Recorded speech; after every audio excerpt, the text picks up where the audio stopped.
Protenuator here.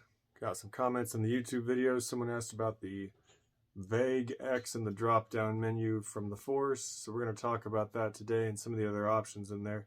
If I sound like crap, it's because I have a broken rib from a little jiu-jitsu practice, then did 3,000 feet of uphill ski and shredded some downhill off a mountain and through the trees.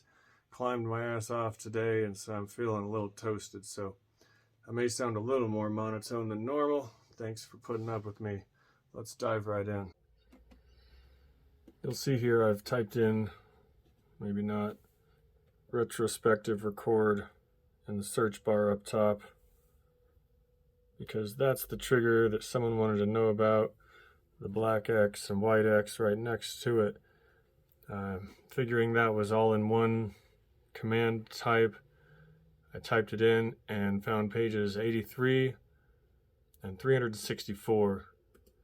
If we go to 83, we'll read about the drop-down menu. And here it describes retrospective record, the time division button, which is the center one, and the Midi Record Erase button, which is the black and white unlabeled toggle button. Now if you go into clip and arrangement, you'll see when you toggle this that it's the Midi Record Erase button.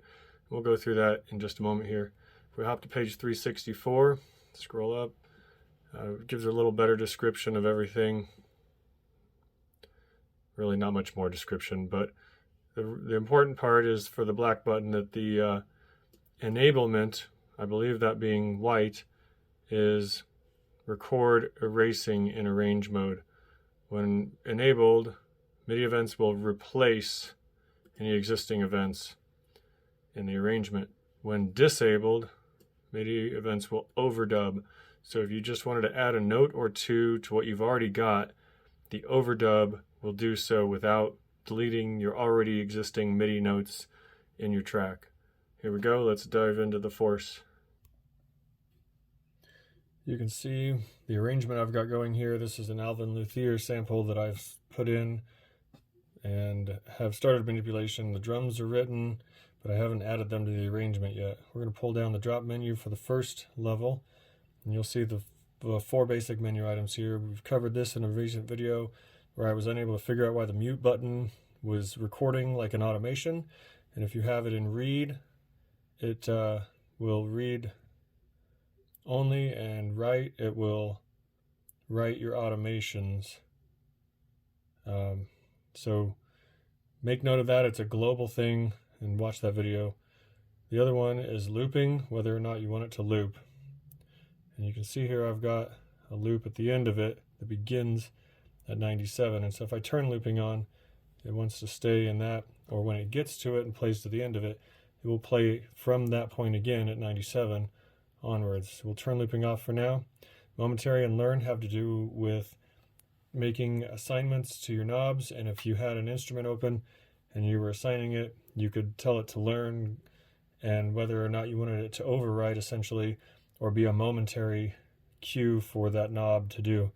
So you could write automations and then let it go back to what it had before.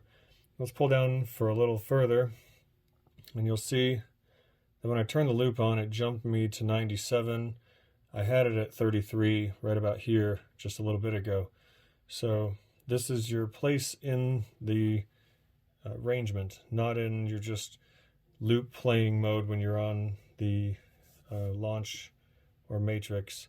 So if you tap here, it brings up to the time screen. Normally I was on locators, and you can tap and dial, or you can double tap and tell it a number. So I've told it 33 bar, 1 and 0 for the starting on beat 1, and no ticks through it. You can click through with these, but that's obnoxious. And this declares your loop start and end. So if you don't want to squeeze it and pinch it, which can be imprecise, you can tap or knob to declare your loop. So actually, let's, for this, start it at 33 and go to 66. Maybe 67, I mean. So do that. And then locators, I've created one at the beginning of the track. And because we're at 33 now, I can click set, and locator 33 is named locator 2. You can edit that as, let's say, loop start. And this is nothing really that I want to do with my track, but I can go back and edit it later. So now I've declared that here's a loop, and I've gone to that time. If I ever want to go to those times, I can just click back in here. And let's say we want to go to the beginning. Now you'll see the white bar is at the beginning, and 1-1 is displayed, or I can hit play there. And now we're at 33. So BPM, that's pretty obvious.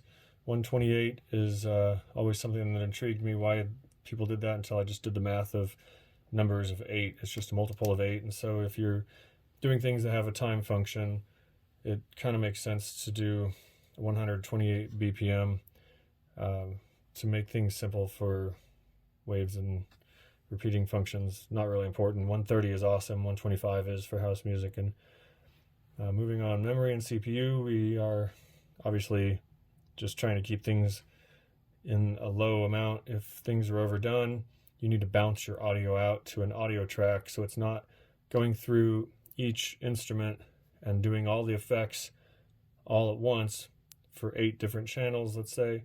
That can eat some stuff up. So if you start to see these bars go high or hear glitches, look in there and maybe bounce those things to audio, load them into an audio track, and move on. The I/O is MIDI, inputs and outputs. And I run all my stuff through USB, so nothing is popping up here. But if you're doing MIDI and you're assigning ports, then you'll see it in this menu. You can clear, we'll just close it. I'm not going to use that right now, because everything I've got going is just running through USB, which is just incredible. Retrospective record, I haven't gotten to use it yet, and we may try to do that in this video. But if you've entered a MIDI pattern in, let's say you just recorded a bass line, and it's a pretty simple line, you can retrospectively record that to another track, so far as I understand, and then it'll just pull your MIDI that you just recorded into a new one, and you won't have to redo it or do copy paste. So I'll play with that in a little bit. It's not something I've done yet. The time code, really important one. For most stuff, I leave it at 1/16 of a bar.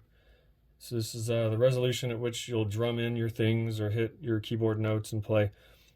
And if you're doing just your kick drums, you may want to change it to a quarter bar. You're just going to stomp at 1, 2, 3, 4. And so that means you won't have to do any time correction, changing the start and end points of your beats. So it's going to auto-quantize. I think they just didn't name it quantize. So 1 bar, it'd be really basic stuff. And, if you're copy-pasting, maybe that's a way to do so efficiently. 1/16 is good just as a general place. If you're doing a bass line, you can drop it back, and then again, you just have less correction to do if it's a less complex line. 32 is going to be some really fast hi-hats maybe, and I don't really need to do too much programming at that speed. Triplet, I believe, would be like if you're doing different time signatures. The type is interesting.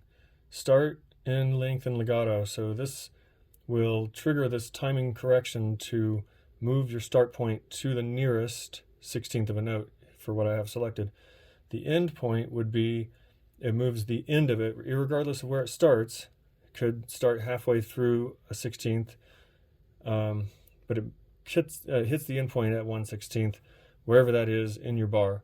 The length will do multiples of your time signature. So if you've got 1/16, it will only record a length of a multiple of that, like 3/16, for example. And then legato, it's not something I would use, and I didn't get a good way to explain it quickly in a video, so maybe we can dive into that another time. But we're going to leave it on start for almost everything. And then events, all selected in range. Well, you can select things and have your timing adjustment happen to that or within a range, but we're going to leave it on all. So swing is something that gives it a little live feel, and I don't want to add swing if I'm trying to time correct, so I'm going to leave that at its minimal setting, and it doesn't seem to dial below 50. You can make it higher. I'll have to read more on why. Shift timing, window and strength.